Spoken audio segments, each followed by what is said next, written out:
शुरू करते हैं। अ, नमस्कार साथियों, जी ये सर। तृप्ति हैं और 67 बीपीएससी में इन्होंने एग्जाम दिया था। अनफॉर्चुनेटली इनकी बहुत ज्यादा मेहनत थी, नहीं हो पाई। इस बार इन्होंने एग्जाम निकाल लिया और मैं चाहता हूं कि हमारे जो छात्रा हैं तृप्ति, आप सभी भी इनको कॉन्ग्रेचुलेट करें, जो भी कमेंट सेक्शन में आप लोग लिख दें। वैसे आज तृप्ति अपने बताएंगे कि इन्होंने क्या क्या पूरा प्रोसेस किया था, क्या कैसे तैयारी की इन्होंने।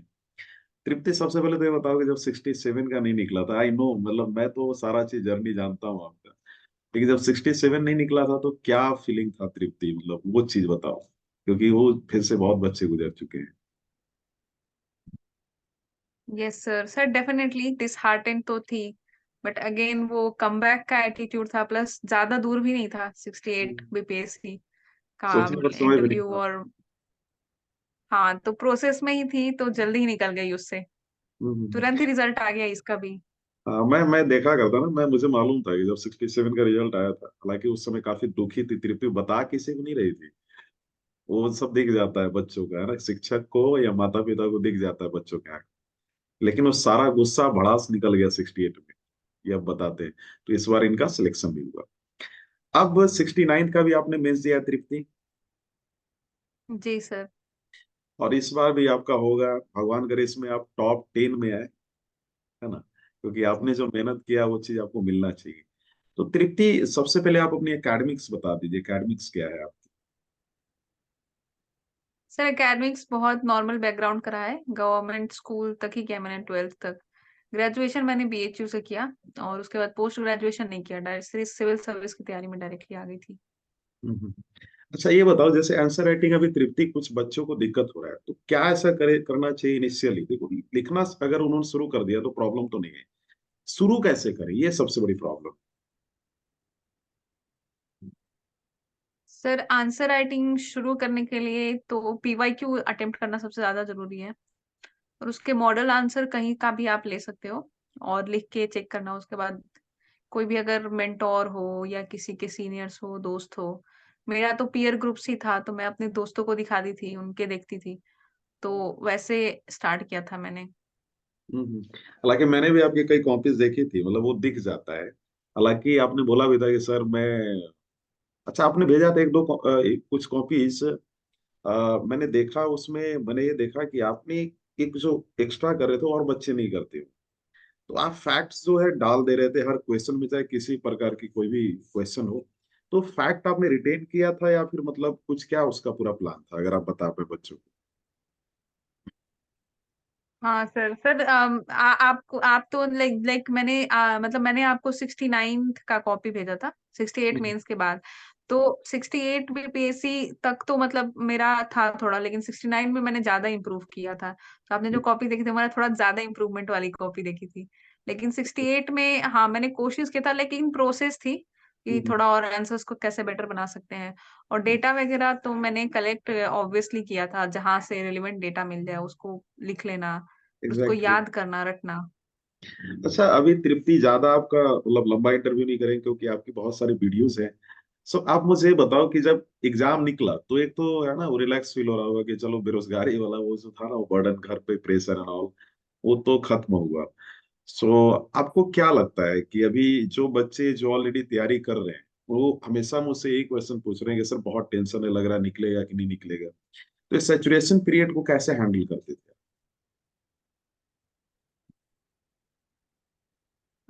सर मतलब एक सिलेक्शन के बाद का प्रोसेस।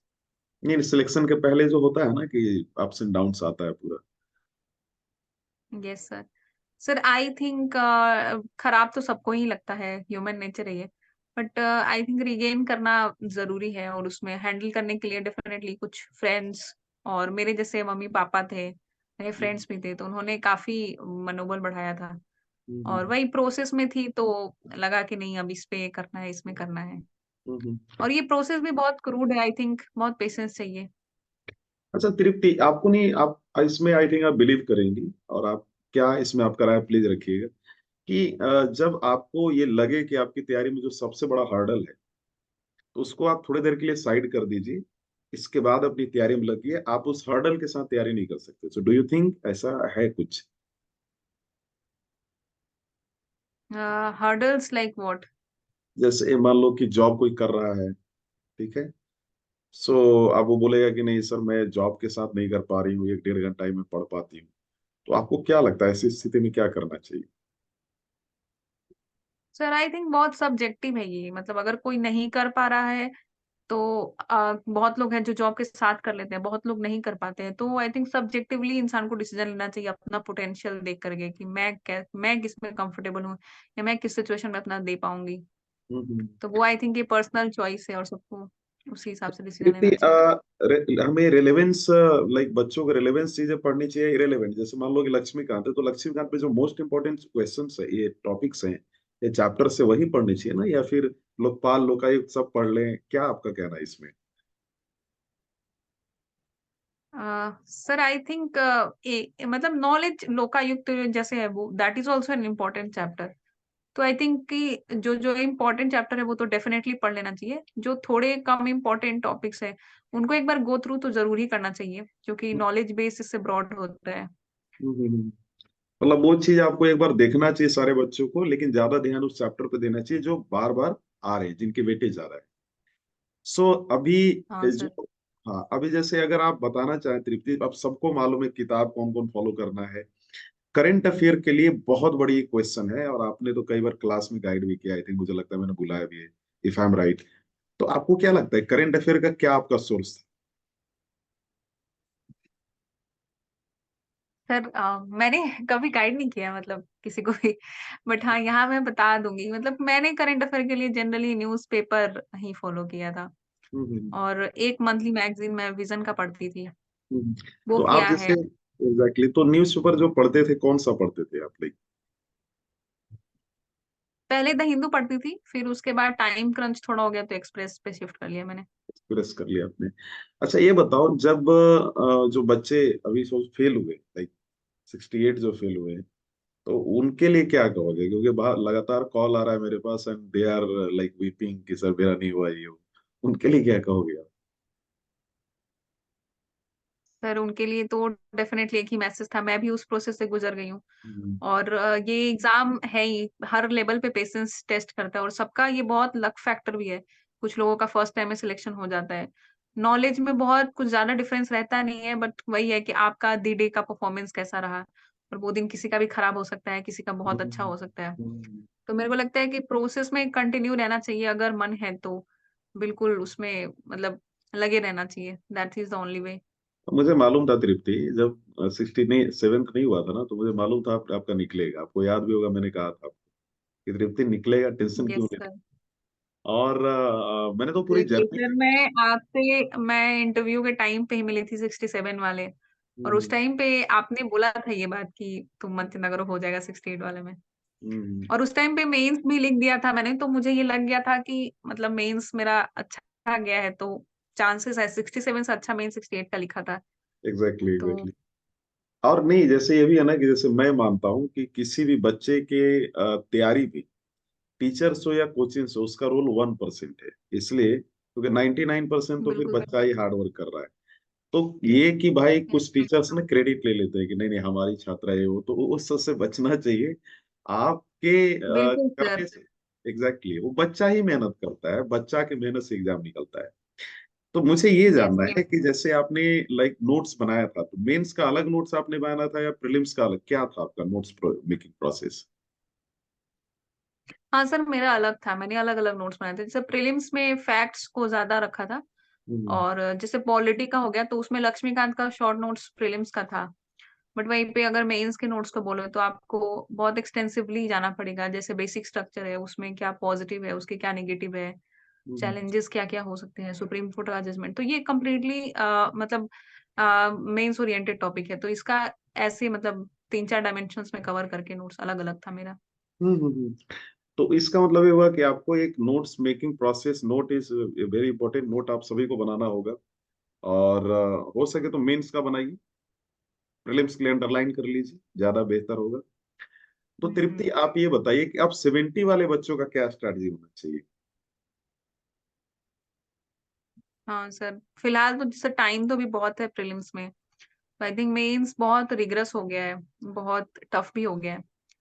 तो मेंस को तैयारी रख करके अभी करना चाहिए और लास्ट के 2 महीने में शिफ्ट करना चाहिए। आई डोंट थिंक कि जो 70 में प्रिपेयर करने जा रहे हैं वो अभी पढ़ाई स्टार्ट करेंगे। तो फिर थोड़ा मुश्किल है, क्योंकि 6-7 महीने में एंटायर सिलेबस को कवर कर पाना है।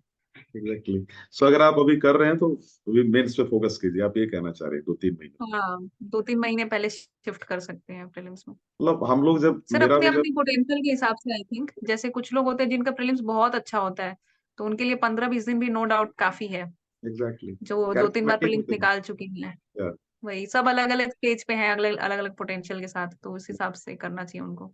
अभी तो खूब बिजी हो गए ना तृप्ति। वैसे मेरा एग्जाम निकला था 13 के समय, तो आई वाज बिजी 1 मंथ तक।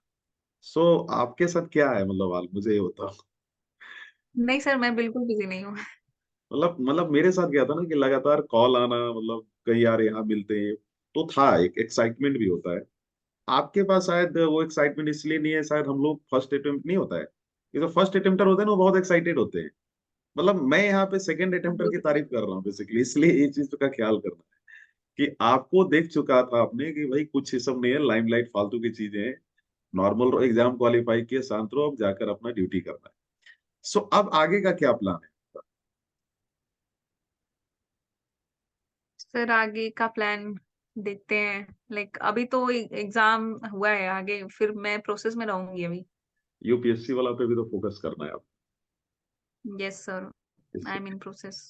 चलो, एक राउंड, क्योंकि सारी क्वेश्चंस का जवाब लगभग बच्चों को मिल गया, तो मैंने सोचा कुछ आपसे, तो मेरे पास मैसेज आया था इसलिए मैंने पूछ लिया आपसे। तो थोड़ा सा एक राउंड फायर 4 क्वेश्चन का कर लेते हैं, ठीक है? तो थोड़ा ये बताओ कि व्हेन, अगर आपको पूरी कामयाबी का श्रेय देना हो, तो मम्मी और पापा में से अगर किसी को देना चाहोगे तो किसे दोगे? एक ही वो शब्द बोलना है सिर्फ। सर अपने पेरेंट्स को ही देना चाहूँगी। तो वेरी डिप्लोमेटिक आंसर है भाई ये। किसी एक को नहीं देना चाहिए। अच्छा ये बताओ कि हाँ सर। लाइक आईएएस या आईपीएस?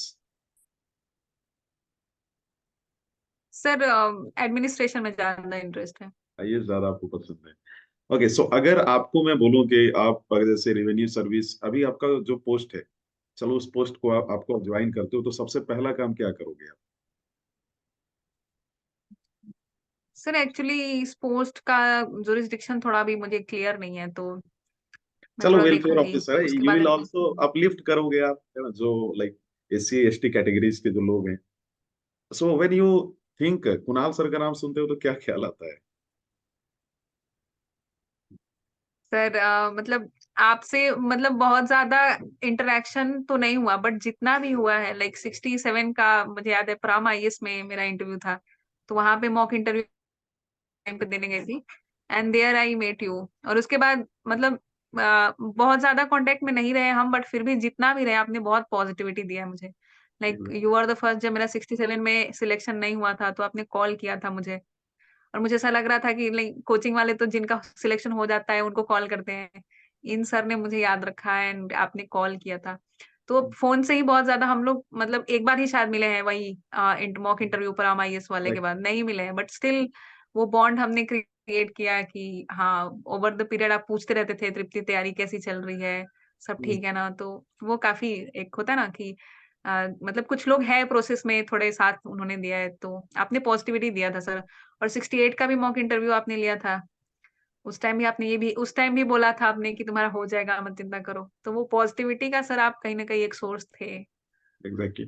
सो नहीं, एंड आपके अंदर, स्पेशली ये 2-3 महीने में जब मेरा 67 का रिजल्ट नहीं हुआ, और उस टाइम से लेकर के 28 अक्टूबर को रिजल्ट आया था, तो डेट भी उस याद है? अक्टूबर से लेकर के, और ये डेट भी याद है? हाँ और ये 15 जनवरी जब रिजल्ट आया, 2-3 महीने में आपने लाइक 6-7 बार ही बातें हुई, लेकिन काफी पॉजिटिविटी मिला है सर आपसे। नहीं, आप आगे भी कुछ करोगे, आप आईएएस बनोगे, मेरी यही आशीर्वाद है।